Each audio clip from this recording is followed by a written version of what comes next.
बिस्मिल्लाहिर्रहमानिर्रहीम प्रोग्राम गुफ्तगू लैके मेरे नाल मुहम्मद अनवर राणा होरी हाज़र ने। अस्सलाम वालेकुम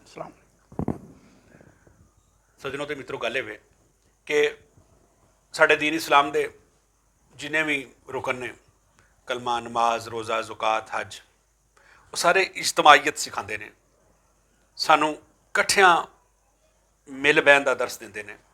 असीं जो नमाज पढ़न जाने असीं सिर्फ रब की इबादत ही नहीं करते, उस दा असल फल जिहड़ा सानू उत्थे ये मिलता है कि असीं एक दूजे के दुख सुख नाल, एक दूजे के प्यार नाल, एक दूजे की मुहब्बतां नाल सांझ पाने। असीं जो मसीते इकट्ठे होने उदों भी साडा मकसद ये हुंदा है कि रब सोहणे की इबादत के नाल नाल एक दूजे नूं, एक दूजे दुख सुख समझीए, एक दूसरे दी जरूरतां वंडीए। अज ईद ते साडे दीन का बड़ा सोहना रुकना है, नमाज के विचों एक नमाज। वो किवें कि ऐसी तो पहला अनवर साहब असां सारिਆਂ ने ਜਿਹੜਾ साहिब हैसीयत है, साहिब निसाब है, उन्हें फतराना देना होता है। तो फतराना ये गल दसदा है कि तुसीं दूसरे लोगों को अपने सुखां दे विच शामिल कर रहे हो। हाँ जी, बिल्कुल। इस्लाम का तो है ही यही ज़कात, सदका, फितराना। कितना सोहना वेखो अमल है कि बंदे दा उदों तक सुख जिहड़ा सुख ही नहीं बनता जदों तक वो दूसरिਆਂ ਨੂੰ अपने सुख दे विच नहीं रलांदा। हाँ जी, यानी कि जिन्हें भी साहिब निसाब ने, जिन्हें भी नमाज पढ़न जाना है, वो नमाज पढ़न तो पहला दूसरों इस सुख दे शामिल करके फितराना दे के फिर बिल्कुल बिल्कुल। अच्छा, तो फिर हम मसीत जाके रब की इबादत कर ली, नमाज तो पढ़ ली, फिर की होंदा है साढ़े इस पासे सज्जे पासे, साढ़े खब्बे पासे, साढ़े अगे साढ़े पिछे साल की लड़ाई हुई है, 6 महीने की लड़ाई हुई है, कोई दुख है या सानू कोई एक दूजे नाल परेशानी है, नहीं, उत्थे भुला के उठना तो गले मिलना। बिल्कुल। जो गले मिलन का तसवर है, ईद मिलन का जो तसवर है, वैसे तो चंद चढ़ते ही शुरू हो जाता है, पर गले मिलना सिर्फ गले मिलना ही नहीं होता। तुहाडा की ख्याल है गले मिलना की होंदा है? गले मिलना असल च मेरा तो ख्याल है ना, जड़ा हर बंदे का ना अपना अपना नज़रिया। जी जी जी जी ठीक। गले मिलना जड़ा ये एक अलामत है कि असी दिल नाल दिल मिलाने। हाँ बिल्कुल ठीक है। ये मैं कह ना कि इज्तमाहीयत है साडे विच, एक इनफरादी नहीं मजमूई ते इज्तमाही इबादत का नाम है। जो असीं नमाज पढ़ के रब दे हजूर दुआ करके एक दूजे नूं गले मिलने तो असीं अपनी कदूरता खत्म कर रहे होंगे। जिहड़ा साडा गुस्सा है वो साडा, जिहड़ी साडी लड़ाई हुई सी या साडा एक दूजे नाल कोई दुख सी, कोई दुरत सी, कोई ऐप सी, कोई बुतान सी, कोई गिबत सी, एक दूजे को माफ़ी मंग रहे होंगे।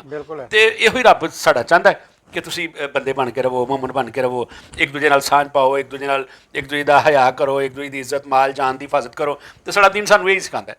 अच्छा, एक होर गल डॉक्टर साहब तुहानूं मैं पुछनी चाहना है कि अक्सर लोगों कोलों ये सुनीदा है कि हुण वो ईदां नहीं रहीआं, वो खुशियां नहीं रहीआं। हालांकि की इहदे नाल फर्क पिया है? सवाए है 2-4 साल जिहड़े पिछे 2-3 साल करोना दी उहदे च गुजरे ने, उस तो इलावा की फर्क पिया है कि हर बंदा क्यों ये गल कहंदा पाया जांदा? अच्छा, ये जिहड़ा दुख है ना, ये जिहड़ा करब है, ये जिहड़ी पीड़ है, ये जिहड़ा मतलब एक चिंता है, ये हर दौर च बंदियां दे मूँह ते रही है। हाँ जी, हर नस्ल का बंदा ਤੁਹਾਨੂੰ थोड़ा जिना पेंडा हंडा के हयाती गुजार के तो नहीं आखेगा यार हुण ਉਹ ਗੱਲਾਂ ਮੈਨੂੰ वैसे इंज लगता है कि ਜਿਹੜਾ भी इंसान कोई भी होवे, मैं अपनी भी गल करदा या कोई भी होवे, ਉਹ उम्र की हद का एक ਹੁੰਦਾ ना ਜਿਹੜਾ तलक, जी जी जी, ਉਹਦਾ ईद ਨਾਲ बड़ा गहरा तलक है। मैं यानी खुद सोचदा कि ਜਦੋਂ ਅਸੀਂ ਛੋਟੇ ਹੁੰਦੇ ਸੀ ਨਾ ਯਾਰ, ईद ਤੇ ਉਦੋਂ ਹੀ ਹੁੰਦੀ ਸੀ, ਹੁਣ ਤੇ ईदां नहीं रही। ਜਿਉਂ ਬੰਦਾ ਸਿਆਣਾ ਹੁੰਦਾ ਜਾਂਦਾ ਨਾ ਜੀ, ਜਿਉਂ ਬੰਦਾ ਸਮਝਦਾਰ ਹੁੰਦਾ ਜਾਂਦਾ ਹੈ, ਉਹ ਆਂਦੇ ਨੇ ਅਕਲ ਨਾ ਹੋਵੇ ਤੇ ਮੌਜੀ ਮੌਜਾਂ। ਤੇ ਉਹ ਮੇਰੇ ਵੱਡੇ ਭਾਈ ਜਦੋਂ ਮੈਂ ਛੋਟਾ ਹੁੰਦਾ ਸੀ, ਮੇਰੇ ਵੱਡੇ ਭਾਈ ਵੀ ਆਂਦੇ ਹੁੰਦੇ ਸੀ यार हुण वो ईदां नहीं रहीआं ਜਿਹੜੀਆਂ ਅੱਜ ਤੋਂ 20-25 साल पहले ईद ਹੁੰਦੀ ਸੀ। अच्छा वो पता की है, ਹੁਣ ਨਾ ਸਾਡਾ ਸਮਾਜ ਜਿਹੜਾ ਨਾ ਉਹ ਖੇਰੂ ਹੋ ਗਿਆ ਜੀ, ਵੱਖਰਾ ਹੋ ਗਿਆ। ਹਾਲਾਂਕਿ ਸਾਡਾ ਦੀਨ, ਸਾਡੀਆਂ ਕਦਰਾਂ, ਸਾਡੀਆਂ ਰਵਾਇਤਾਂ, ਸਾਡੀ ਜਿਹੜੀਆਂ ਇਬਾਦਤਾਂ ਨੇ ਬੰਦੇ ਨੂੰ ਬੰਦਿਆਂ ਨਾਲ ਜੋੜਦੀਆਂ ਨੇ। ਜਿਵੇਂ ਪਹਿਲਾਂ ਗੱਲ ਕੀਤੀ, ਇਜਤਮਾਹੀਅਤ ਦਾ ਦਰਸ ਦਿੰਦੀਆਂ ਨੇ। ਹੁਣ ਲੋਕੀ ਕੀ ਕਰਦੇ ਨੇ, ਨਮਾਜ਼ ਪੜ੍ਹੀ, ਗਲੇ ਮਿਲੇ ਜਾਂ ਨਾ ਮਿਲੇ, ਘਰ ਚਲੇ ਗਏ। बिल्कुल। ਆਪਣੀਆਂ ਅਜੀਬੋ ਗਰੀਬ ਨੈੱਟ ਤੇ, ਫੋਨ ਤੇ, ਫੇਸਬੁੱਕ ਤੇ ਮਸਰੂਫੀਅਤਾਂ ਨੇ, ਉੱਥੇ ਬਹਿ ਕੇ ਲੋਕੀ ਉਹ ਜਿਹੜਾ ਸੀ ਨਾ, ਹੁਣ ਈਦਾਂ ਨਹੀਂ ਰਹੀਆਂ, ਉਹ ਸੀ ਕਿ ਲੋਕ ਯਾਰਾਂ ਨੂੰ ਮਿਲਦੇ ਸਨ, ਬਿਲਕੁਲ, ਮਹਿਫਲਾਂ ਲੱਗਦੀਆਂ ਸਨ, ਬਹਿੰਦੇ ਸਨ, ਹਾਸੇ ਖੇਡੇ ਹੁੰਦੇ ਸਨ, ਮਹੱਲਿਆਂ ਗਲੀਆਂ ਚੋਰਾਂ ਪਰਾਂ ਇਹ ਉਹ ਤਮਾਸ਼ੇ ਖੇਡਾਂ ਹੁੰਦੀਆਂ ਸਨ। ਹੁਣ ਵਾਕਈ ਉਸ ਤਰ੍ਹਾਂ ਦੀਆਂ ਮੌਜਾਂ ਜਾਂ ਉਸ ਤਰ੍ਹਾਂ ਦੀਆਂ ਬਹਾਰਾਂ ਨਹੀਂ ਰਹੀਆਂ। ਹੁਣ ਜਿਹੜੀਆਂ ਫੈਮਿਲੀਜ਼ ਨੇ, ਕੁਛ ਫੈਮਿਲੀਜ਼ ਨਿਕਲ ਜਾਂਦੀਆਂ ਨੇ, ਕਿਲੇ ਦੂਰ ਨਿਕਲ ਜਾਂਦੀਆਂ ਨੇ, ਕੁਛ ਬਾਹਰ ਚਲੇ ਜਾਂਦੇ ਨੇ, ਕੁਛ ਜਿਹੜੇ ਵਿਚਾਰੇ ਨੇ ਉਹ ਘਰਾਂ 'ਚ ਹੀ ਬਹਿ ਰਹਿੰਦੇ ਨੇ। ਕੁਛ ਮਹਿੰਗਾਈ ਨੇ ਬੜੀ ਮੱਤ ਮਾਰੀ ਹੈ, ये भी एक फैक्टर है वे। ये इस बार भी ना सानू ध्यान करना पेगा। इसलिए तो साडा दीन आंदा है कि फितराना दे के निकलो। महंगाई ने भी सानू ना, साडे लोकां नू ना एक दूजे तो वखरा कीता है, परेशान कीता है। उहदी वजह तो भी हुण बाकी ये गल सही है कि बाल उस तरह खेडदे या उस तरह मौजां करदे नज़र नहीं आउंदे। तुसीं एक गल, महंगाई वाकई इहदे च कोई शक नहीं कि पिछले खास तौर पर 1 साल के दौरान जिहड़ी महंगाई हुई है, ਗੁਰਬਤ ਦਾ ਤਨਾਸਬ ਬਹੁਤ ਜ਼ਿਆਦਾ ਵੱਧ ਗਿਆ ਵੱਧ ਗਿਆ। ਲੇਕਿਨ ਮੈਂ ਇੱਕ ਗੱਲ ਤੋਂ ਹੈਰਾਨ ਹੈ, ਲੋਕ ਖਾਣ ਤੋਂ ਤੰਗ ਨੇ, ਲੇਕਿਨ ਤੁਸੀਂ ਬਾਜ਼ਾਰਾਂ 'ਚ ਚਲੇ ਜਾਓ ਬਾਕੀ ਕੰਮ ਸਾਰੇ ਇੰਝ ਹੋ ਰਿਹਾ ਹੈ ਕਿ ਜਿਵੇਂ ਕੋਈ ਫਰਕ ਨਹੀਂ ਕਿਸੇ ਨੂੰ।